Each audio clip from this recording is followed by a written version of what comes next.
बैसाख के महीने में पड़ने वाली एकादशी, चतुर्थी, प्रदोष,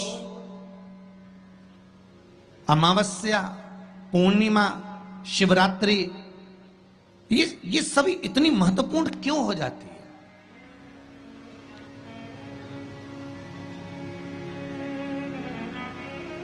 इसकी महत्वता इतनी प्रबल क्यों हो जाती है? किस लिए?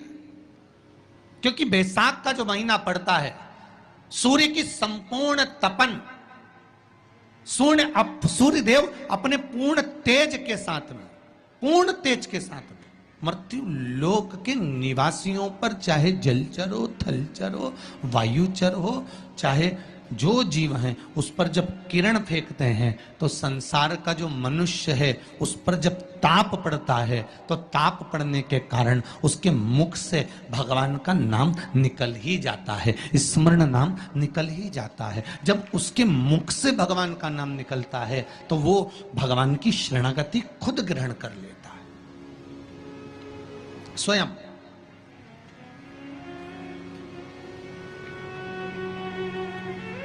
शरणागति ग्रहण कर लेना।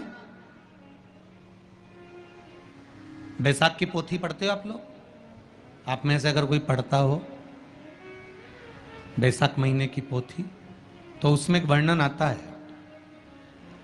आपका एकादशी का व्रत रहेगा, जिस दिन आपकी प्रदोष रहेगी, जिस दिन आप सोमवार का व्रत करोगे, संकट सोमवार करोगे, जन्माष्टमी करोगे, रामनवमी करोगे, जिस दिन आपका व्रत रहेगा, आपको वैसे दिन कभी क्रोध नहीं आएगा। पर जिस दिन तुमने व्रत रखा, साधना करी, तप करा, पूजन करा, आराधना करी, उस दिन तुमको क्रोध जरूर आएगा, चिड़चिड़ प्रवृत्ति हो जाएगी। तो कई लोग कहते हैं भूखी होगी इसलिए क्रोध कर रही होगी।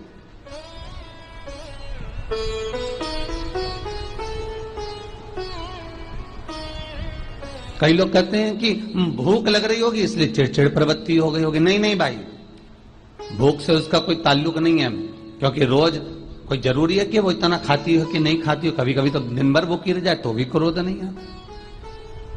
उसका कारण केवल इतना सा है कि उसका जो भजन का तेज पुंज है, उसके भजन का जो तप साधना है, वो इतनी प्रबल हो जाती है कि देवताओं को, इंद्र को बोलना पड़ता है कि इंद्र इसने 16 सोमवार कर लिए, इंद्र इसने मंगलवार कर लिए, इंद्र इसने ये व्रत पूरे कर लिए, और अगर इसके व्रत ये पूरे हो जाएंगे तो वर देने के लिए जाना पड़ेगा।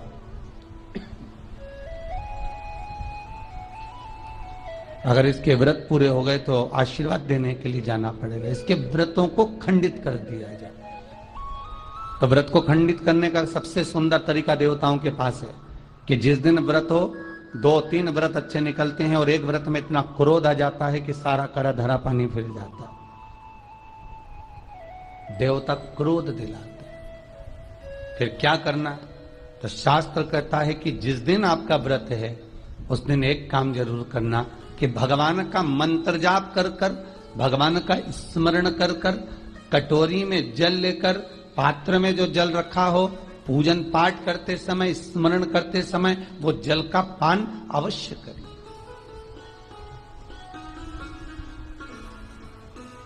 उस जल का पान अवश्य करें, उस जल को अवश्य। क्या होता है जल का पान करने से? शिव महापुराण की कथा कहती है, चाहे आप हनुमान चालीसा पढ़ें, चाहे आप राम रक्षा स्तोत्र पढ़ें, चाहे आप देवी कवच करें, चाहे आपकी मर्जी पड़े, जो पाठ पूजन करें, बस एक निवेदन है, पूजन पाठ करते समय एक कटोरी में, तांबे के कलश में, एक गिलास में जल अपने नजदीक में जरूर रखें।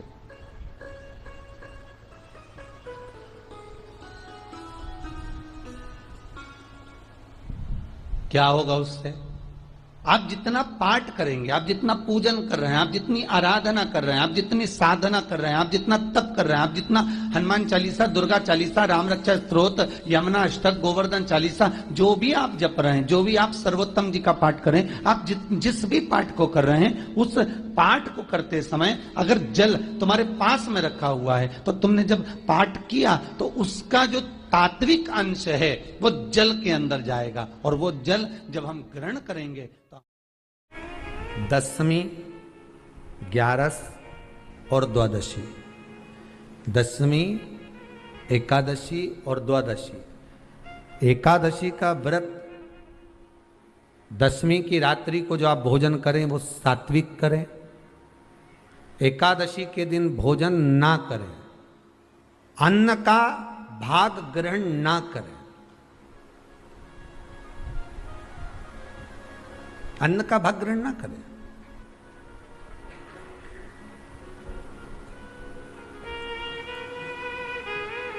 कितना सुंदर कहा है महाराज जी। यदि आपके यहां पर गौ माता है, आपके घर में अगर गौ माता विराज रही है,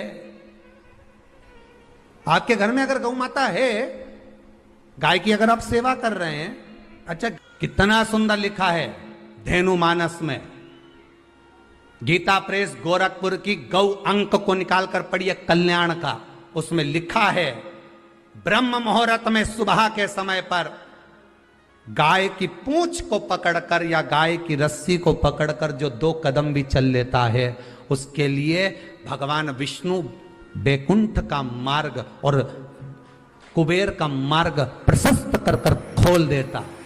जरा पढ़िए धेनु मानस को, पढ़िए गौ अंक, पढ़िए गीता प्रेस गोरखपुर का कल्याण का अंक निकाल कर पढ़िए कि गाय का मात्र रस्सी पकड़कर 2 कदम चलने वाले के लिए मार्ग प्रशस्त हो जाता है। एकादशी के दिन अगर आपका व्रत है तो आप भूलवश भी डब्बे में रखी हुई रोटी गाय को ना देते हुए कुछ थोड़ा सा फल, फलहार, कोई केला, कोई सेब, जो आप खाते हो, अंगूर, पपीता, जो आप ग्रहण कर रहे हो, उसका थोड़ा सा भाग आप गाय को प्रदान करो, आप गाय को दीजिए।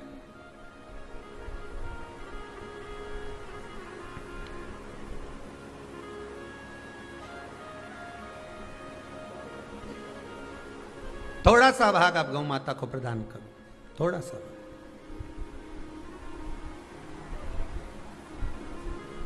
सारे व्रतों में केवल एक व्रत ऐसा होता है एकादशी का, जिसका उद्यापन पहली एकादशी पर भी कर सकते हो।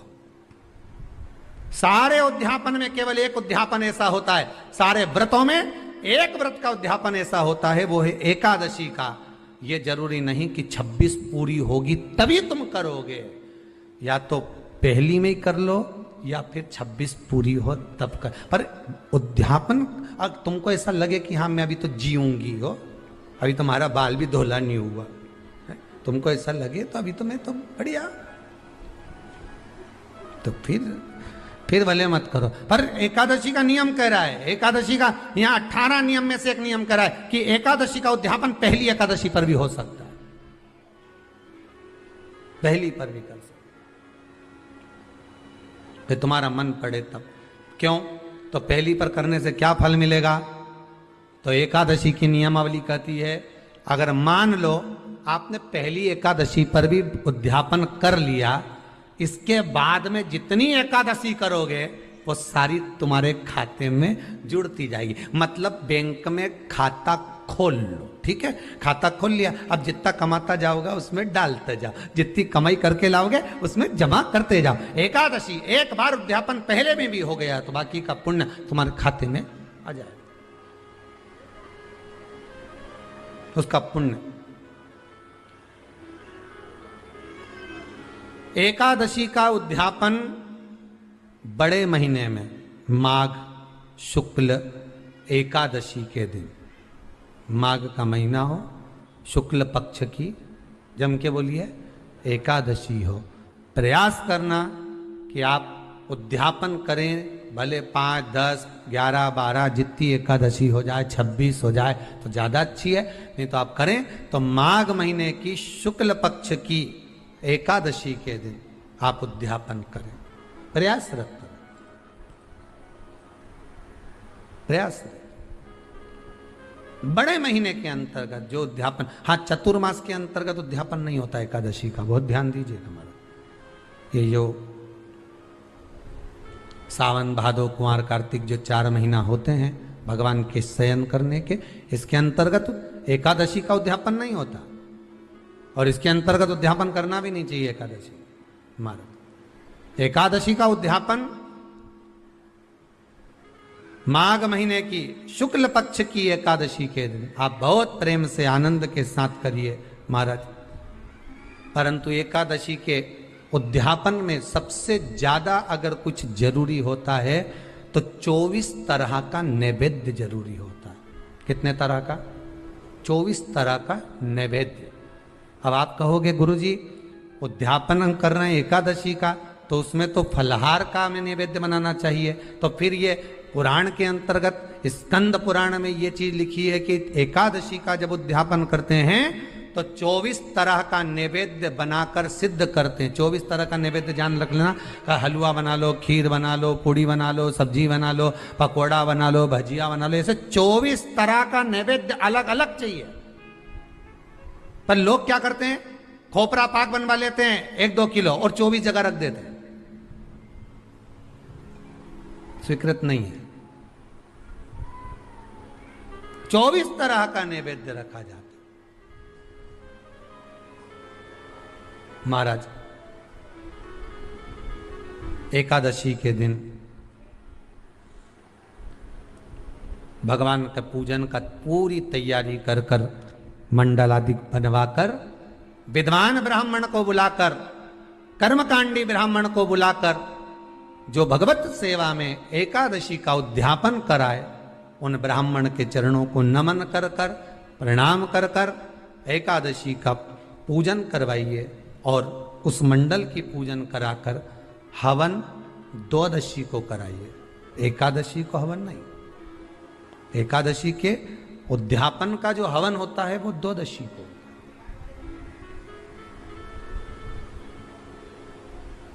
एकादशी का उद्यापन द्वादशी को बड़े प्रेम से आप खूब आनंद से हवन पूजन कराओ। पूजन कराने के बाद, हवन कराने के बाद 26 जोड़े ब्राह्मण ब्राह्मणी के बुलाकर भोजन कराकर उनको भाव से जो आप समर्पित कर सकते हो, जितनी आपकी सामर्थ्यता हो, उस सामर्थ्यता के अनुसार आप दान धर्म पुण्य करो, आप उन्हें प्रदान करो। और बन सके तो एकादशी की रात्रि को भी जागरण करें और द्वादशी के दिन जिस दिन हवन करें उसकी भी रात्रि को कुछ जागरण करें। जागरण का मतलब पहले भी कथा में कहा, प्रदोष की कथा में वर्णन किया था। हम ये नहीं कहते कि तुम पूरी रात जगो।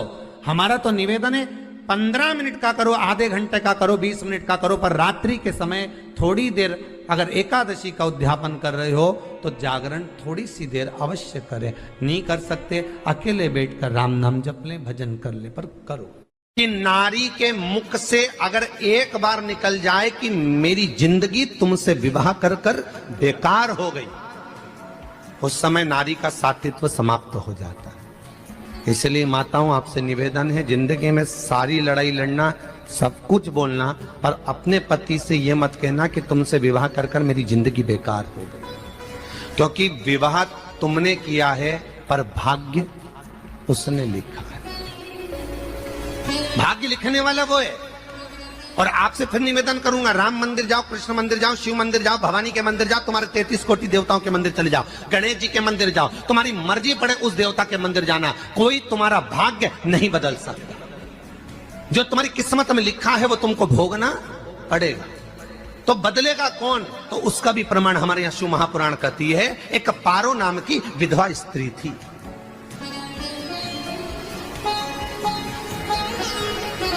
क्या नाम है उसका? नाम पारो। विधवा है, पति नहीं है, एक बेटा है। और विधवा स्त्री जो थी वो गर्भ से थी, उसका संतान नहीं हुई थी, पति मर गया था, वो गर्भावस्था में बेटा रह गया और पति चले गए। पारो बड़ी दुखी थी, भगवान का भजन करती बहुत, घर में कुछ भी नहीं था। जो व्यापारी जो धन था उसके पति का वो सब लोग खा गए। जब जैसे व्यक्ति जब तक जीवित है तब तक संसार उसका है, जैसे ही वो गया उसका सारा धन भी उसके साथ चला गया। व्यापार धन रो। पारो आंखों से अश्रु बहता है, नैनों से जल बहता है, नैनों से बिंदु बहता है, और पारों की आंखों से जब आंसू बह रहा है, अश्रु निकल रहा है, जल बह रहा है। बेटे को जन्म दिया, उसने सोचा अपनी जिंदगी तो बेकार हो गई, पर बेटा जन्म लिया तो इसका नाम अच्छा रख दूं तो हो सकता है भाग्य आगे अच्छा हो। तो उसने उसका नाम भाग्य सिंह रख दिया। क्या नाम रखा? भाग्य सिंह। भाग्य अच्छा रहेगा इसका, तो हो सकता है कुछ अच्छा कर ले। पर बेटे की भी किस्मत इतनी प्रबल नहीं थी। माँ जगह जगह बर्तन मांझ कर काम कर कर बच्चे का पालन कर ली। बच्चा थोड़ा बड़ा हुआ। माँ मेरे सारे मित्र सेठ हैं, अब मेरा ही किस्मत, मेरा ही भाग्य ऐसा क्यों है? मेरी ही किस्मत ऐसी क्यों है ऐसा?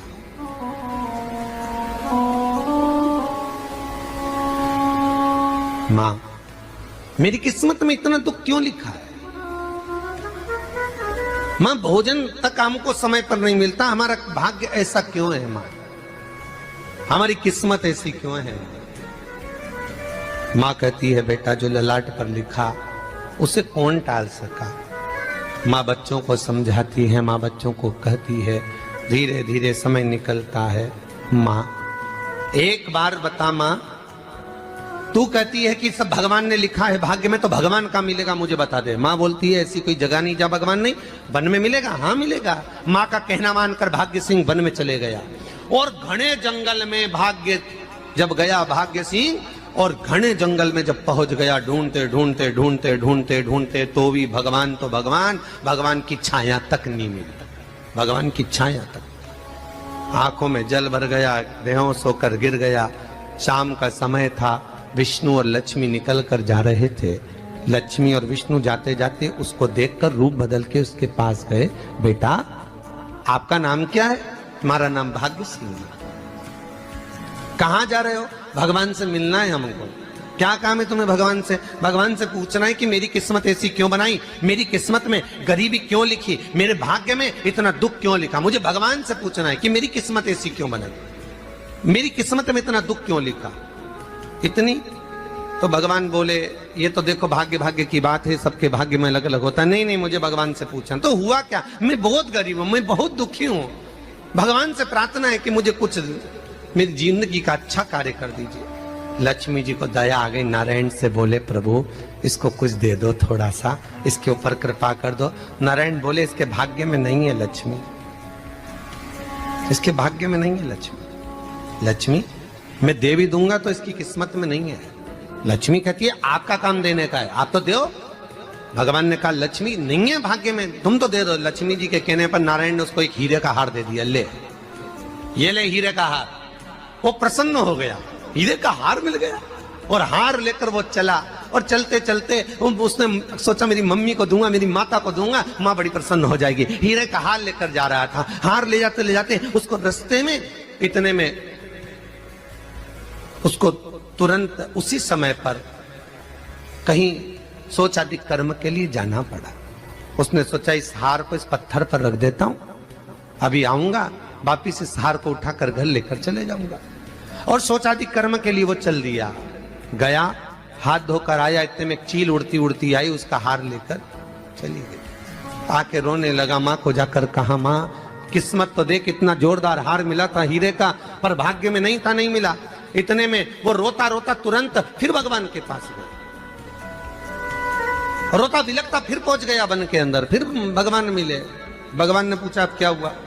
प्रभु मेरा हार तो वो हीरे का, मेरा हीरे का हार ले गई चील। भगवान बोले देख भैया हम तो तेरी किस्मत में था, वो कर दिया, अब आगे तू एक काम कर, ब्रह्मा जी से जाके मिल। ब्रह्मा जी कहाँ मिलेंगे? यहां से आगे जा, ब्रह्मा मिल जाए।